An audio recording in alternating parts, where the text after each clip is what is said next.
College football nerds, and we are talking that epic win for Texas A&M over Alabama in Aggie Land. And I tried to have Josh let me do in our live show last night a review of this game that we could cut up, and y'all voted and said you wanted to hear a top 10. So here we are getting the thing that I wanted to do in, which is also my way of reminding y'all that we do a live show every Saturday. You can go back and watch it on our YouTube channel, or you can check it out on the podcast version because it's like 2.5 hours long.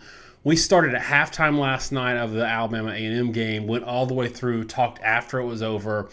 A lot of fun that we discuss in the moment and talk about stuff that happened throughout the day. Just a reminder, check it out. Links are in the description. Anyway, also got a little homework for y'all. In the comments, let us know what you think the key factor was in this game that really turned it for A&M in the win. And I want to start, Josh, because, given that Alabama's been this Death Star domination thing, our tendency and everybody's tendency is going to be to gravitate towards what went wrong for Alabama, or let's dissect where Alabama screwed up in this game. But I think it's only fair to note two things. One, we're here reviewing a game that we picked way wrong. We picked Alabama to cover the spread, win this big, and we want to, eat some crow on that and give A&M their due that you won the game, we picked it wrong, and we're here to talk about it. But two, let's give A&M some props before we get into all of what went wrong for Alabama. And I want you to start, Josh, and we're going to do this in a matchups kind of way because that's where things, play out is matchups. I want you to start with the line play. We started talking about this coming out of the halftime, saying the difference in the game right now is both lines of scrimmage. Got a little bit better for Alabama in the second half, but overall, let's get into the line play for both teams and how this was great for A&M. The number one factor in this game really was the offensive line versus the defensive line on both sides. A lot of people are going to nitpick quarterback play, drop passes, tackles, all this other stuff. But the truth of the matter is everything on this game hinged off the offensive lines versus the defensive lines. And Texas A&M in this game came in with a defensive line that had not met any of the preseason expectations. I think a lot of people have forgotten that Texas A&M was thought to have one of the very best, if not maybe even the best defensive line in the country coming into the season. I mean, they're right up there with Ohio State. The recruiting rankings for their defensive line are insane. The production from Leal, you got guys like McKinley Jackson, all really, really good players, all the way down the depth chart. And we just really hadn't seen it. And then on the offensive line, Texas A&M had struggled tremendously through the year. Now, they've had a lot of injuries. They've been juggling starters. But it's not just been a one-on-one matchup thing. They had been having issues consistently making their assignments, not giving up free rushers, etc. All those concerns and problems disappeared. Texas A&M's defensive line looked like the dominant unit they were expected to be all the season. They had a high motor. They were continually generating pass rush. They were continually giving Alabama problems. The thing that really shocked me was that Texas A&M's offensive line won their matchups. And, it's going to be interesting to see, like they make a shift and they put Green at tackle and they bring another guy in at guard and they've got multiple true freshmen. If maybe those young players they've brought in have kind of inadvertently fixed some problems. I mean, maybe these young players are better than the guys that had been in before. And then the rest of them have sort of figured things out. But that offensive line was more than competent. I mean, they moved the ball pretty well. They didn't give up a ton of pressures. They didn't give up a lot of negative plays. And let's be realistic. It's not as though Texas A&M dominated Alabama with Texas A&M's offensive line. I mean, key here is they were effective enough, right? I mean, Spiller went for 2.7 yards per carry in the game. As much as it felt like he was being really effective, he was 46 yards on 17 carries. A-Chain was a little more successful, but he was only 4.9 yards per carry. The trick is those numbers are still decent. They were still moving the ball. And importantly, Calzada had a lot of time to throw when they did choose to throw, and they did a really good job of picking up Alabama's blitz packages that gave Calzada time.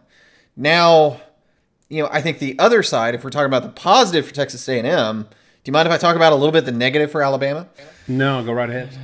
The problem for Alabama was their offensive line was a train wreck. And I think we'd seen at times this season indications that their offensive line and defensive lines were shaky. Now, their defensive line hasn't been dominant for a few years. We talked about this dating back to 2019. They got really beat up on the defensive line that year, and at the end of the year when they lost to Auburn, it was in part because guys like Barmore weren't available. And when they were playing like freshmen, I think it was like Ebu Igby and a lot of the guys, Dale was maybe hobbled. Maybe I think he might have been in that game. Guys that are starting now for Alabama were the freshmen at the time that got run over by an Auburn team that couldn't get 3 yards per carry against Minnesota in the bowl. Really hadn't moved the ball all year. Those guys have grown up and they've gotten better, but I don't know that they've gotten great. And Alabama, for whatever reason, has failed to find or replace them with elite guys.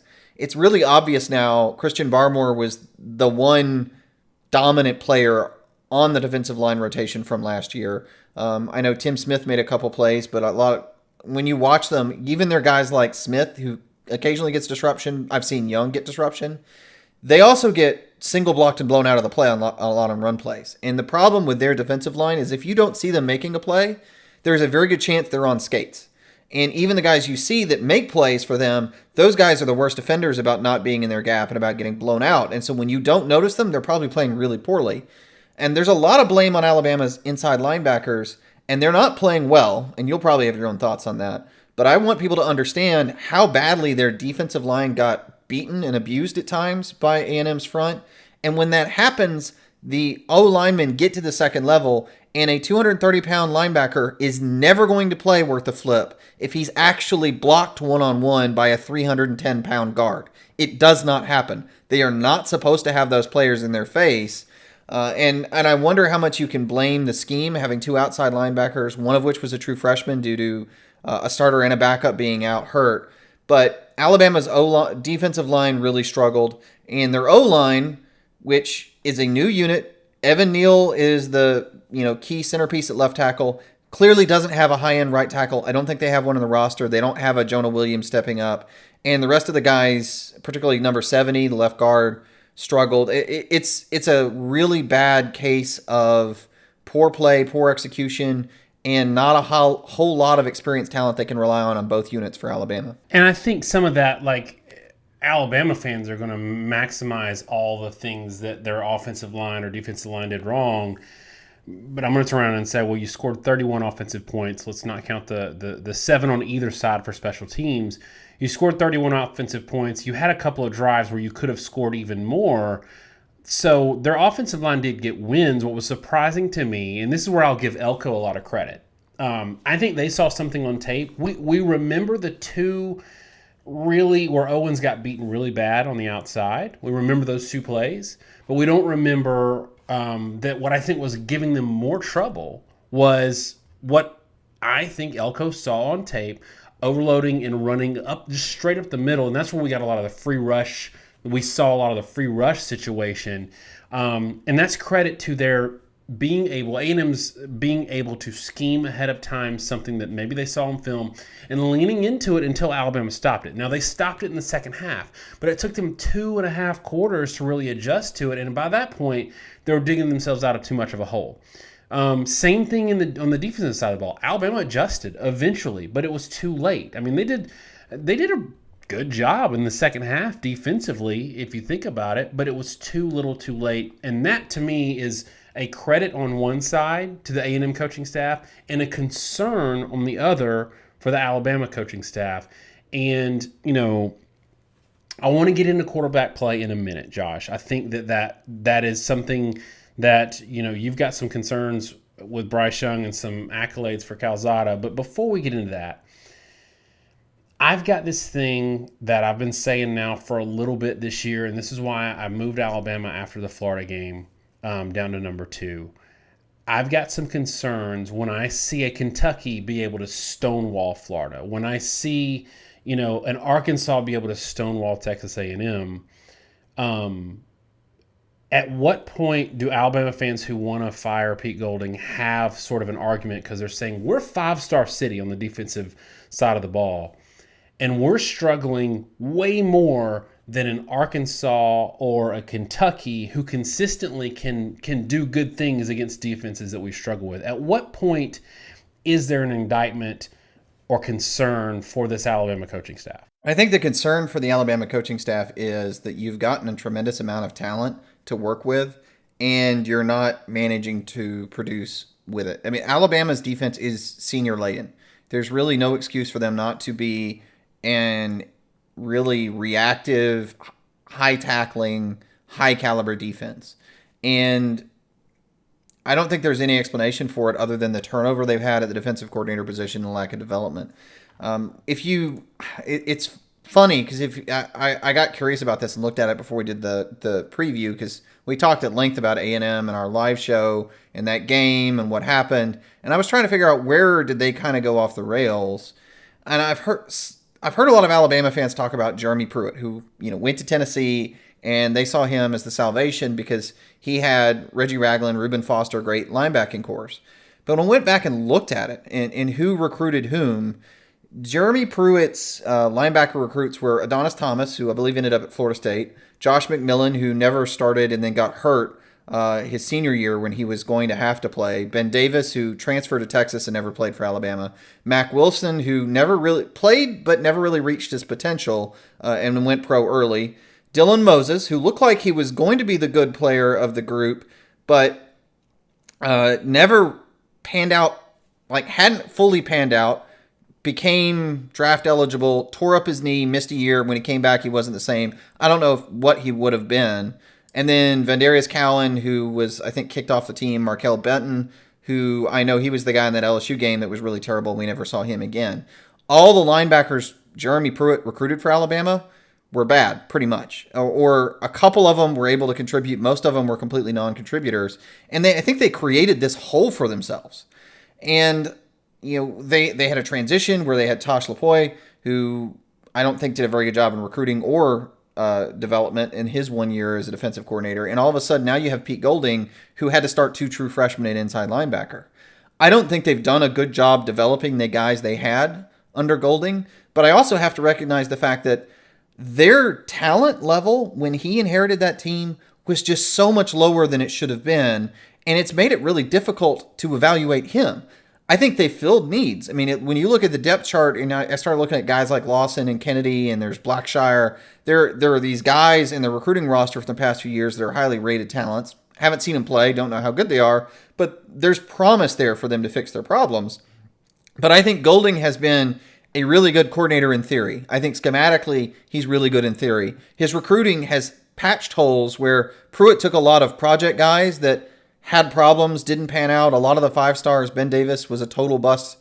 Golding was able to get guys that were, maybe have some potential, but he hasn't developed it. And I will say, if they let Golding go, I think whoever inherits the talent is going to look phenomenal. And this goes back to a point I make a lot. If you have a bad coach or a bad developing coach, especially one that recruits well, and they have a bad year like Chizik in 2012, when you replace him, the next guy tends to look like a genius because he gets a tremendous amount of talent that is sitting there waiting for somebody to make them work, and you go from underutilized to motivated and utilized well. And I'll add one point there. The startling thing when I went through this and looked at who recruited who and who coached who, you know who coached those linebackers that Jeremy Pruitt really excelled with when he was there for a couple years at Alabama? You know who recruited and coached Reuben Foster and Reggie Ragland? Kirby Smart. So Alabama fans don't want to hear it, but there may be a real reality here that Kirby Smart really was a big part of why their linebackers were so successful. Pruitt coached them well, but he didn't recruit well, he didn't develop well at all, and he left a hole. They've had very young coordinators since then, and I don't think they have the attitude and mindset needed. And it feels like it's gotten worse every year at there. They're not the same caliber defense. And I think we can kind of end it there for ragging on Alabama a little bit and turn it back to A&M. But that's the takeaway I want you to have from that segment is just Alabama's got talent. They should be a lot better than this. They're in a well position to do well, especially in future years. But at this point, you have to question whether this staff was really good at figuring out what pieces they needed, getting those pieces in the program, and has not been able to do anything with them. Well, my point really, though, is regardless of what Golding inherited, I imagine it's better than Kentucky. right? Like than what Kentucky was able to get. But Kentucky might have a better defense than Alabama because Kentucky has developed that lesser talent to a better, ability. Now, I think Alabama's also gone a little bit more specialized in wanting to stop Ole Miss because they see that as the overarching threat, and they did that a lot better than Arkansas. Just gonna get that out there. But yeah, you make a good point. Let's bring it back to A&M. And I'll say this by saying a lot of Alabama fans are mad at Bryce Young. I thought he did as well as could be expected. But on the flip side, we got so much more out of Calzada than anybody expected. I will say a lot of it has to do with the line play. But let's not forget when the game's on the line, he's got the one time where he does have rushers in his face. He's throwing a wheel and dropping it in the bucket with all the pressure in the world on him.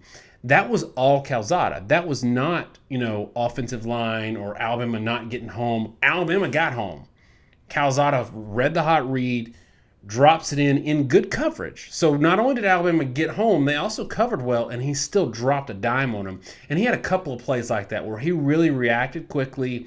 It looked like the game had slowed down for him that we haven't seen yet.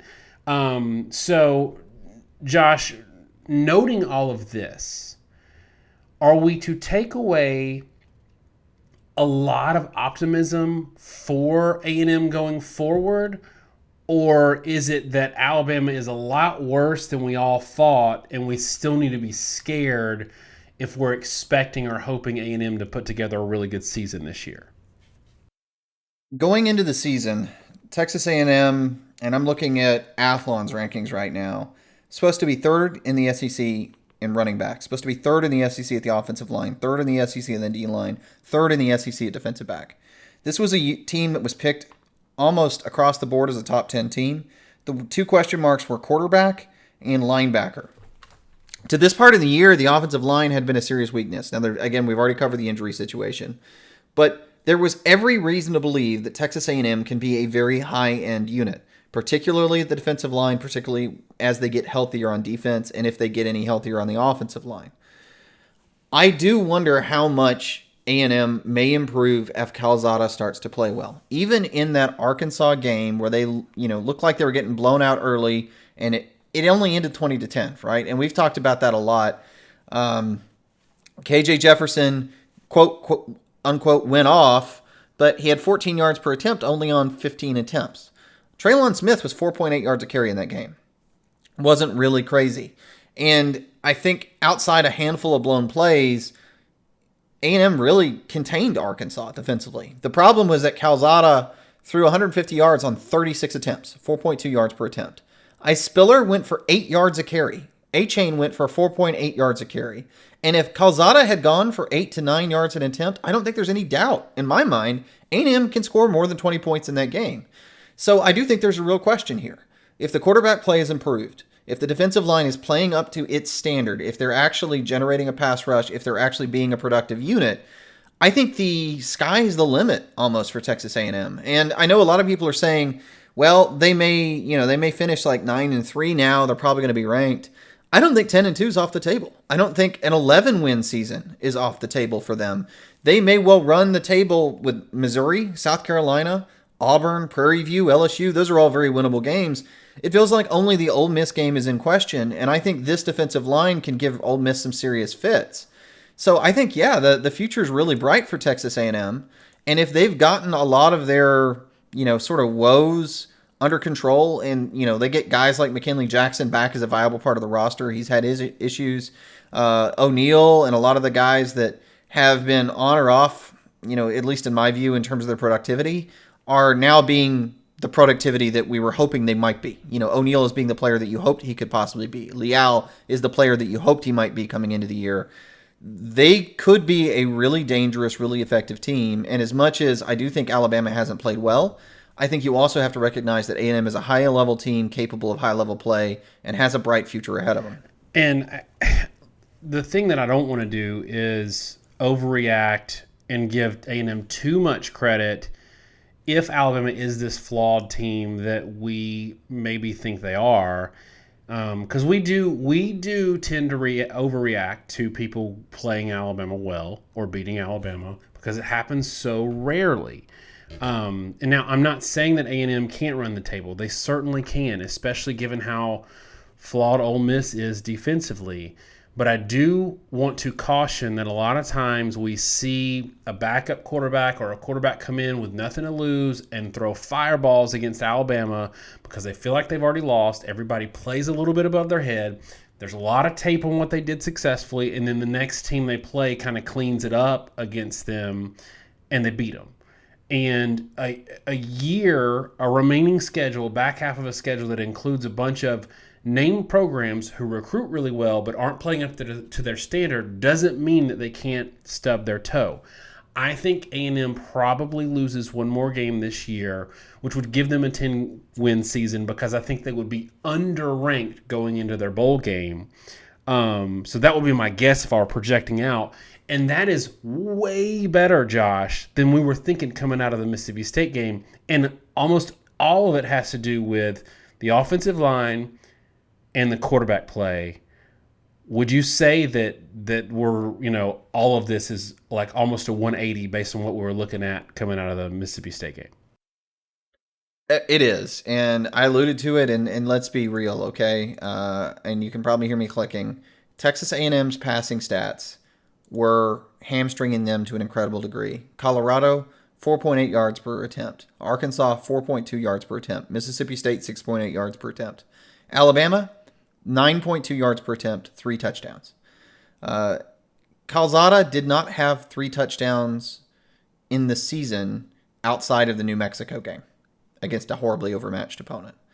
And I don't know if he plays up to that standard and how much of it's Alabama, but that was a guy that when he got thrown into the fire, he could not score against air. I mean, he could not move the ball on a really bad Colorado defense and a really bad Colorado team against a really outmatched opponent. And now all of a sudden, I saw him drive the ball really well. And if they get just above average quarterback play, that's going to be a difficult team. If they actually get good quarterback play out of him, if he gets out of a funk and plays at a high level, it is a completely, totally different team with a completely, totally different set of expectations. Because the defense already was good. And something you say a lot, right? When a defense knows that your offense can't score, at a certain point, they just get dispirited and they start to fall apart. When the defense knows the offense is capable of scoring and that they're in games, things change and that attitude changes. And it really has a major shift in the trajectory of your program. One other thing I want to add that I think was hugely impactful in this game, and I hope for people that made it this far into the video, the crowd deserves a lot of credit. We've seen Alabama struggle now twice with a loud environment, and they were hugely impactful in this game. I think it led to a lot of the communication issues on defense, so they deserve credit there. Josh, I'm just excited that I was worried that our multi-year sort of span of stumping for A&M being better than they were getting credit for. I was worried that it was going to have to end this season, but it looks like it's not. Give me one parting shot on both Alabama and A&M's outlook from here on out. Give me a 60-second parting shot on that. Alabama's outlook here on out, I think, is going to depend upon their ability to get consistency and quality from the wide receiver and quarterback positions. At wide receiver, they dropped a lot of passes, but the biggest thing is they don't have hardly any explosiveness. I mean, when you look at their 3 receivers, I'm not sure if Mechie was a 4-star or 3-star. Bolden, I think, was maybe a 3-star. But those are basically 2 3-stars and then a transfer. They don't have 5 stars, and they've got to find them. And they can't have Bryce Young throwing the ball in the dirt because if you combine drop passes with missed throws, a lot of throws were not in the right position, things fall apart really quickly. They've got to fix those problems. They got to find a deep ball. If they can do those things, and I think they will find a way to improve, they can be better. I think you're going to see Alabama try new receivers. I think you're going to see whatever funk Young is in will start to turn around, and that offense will come around somewhere around November. Given their schedule, I think it's realistic to think they can beat Mississippi State and Tennessee and LSU, and so it really comes down to the Arkansas game. I think that they'll probably have it turned around by that point. They can be efficient enough to beat Arkansas, beat Auburn, and I think they're back in the SEC title. For A&M, I don't know, but I will say everything I said before. There's every reason to think that they have the ability to turn it around, and I think Calzada is going to give them at least average to above average QB play. Given where they're at this year, I think this is going to become a 9 or 10 win season, and it's going to come down to the Ole Miss game. They should win every other game on the schedule. LSU, I think, is a dangerous matchup for them, but they're not a good team and they're imploding. Outside that, they should be able to handle everyone else, and it's really just if they can handle Ole Miss's passing game. So it's kind of funny, right? Because we talk about Alabama. This is my parting shot, if you really want my parting shot. We talk about Alabama breaking their streak of losses to unranked teams. But the funny thing is, if A&M beats Ole Miss to end the year, it's a top 10 team. It is entirely possible that Alabama ends up losing to the highest ranked team on their schedule to end the season. But because of how quickly we dumped on them due to their poor performance early, I think this was more an unranked team because they were in a massive slump, not an unranked team in terms of quality. And it's maybe the ranking number that was wrong here more than the streak being broken. All right, y'all, that's it for our recap on this. Let us know in the comments what you thought about this game, what you think about the outlook for these two teams. And remember, our live show, great discussion. I think y'all would love it. Check it out in the description on our YouTube channel. Thanks so much, y'all. Have a great week, and God bless.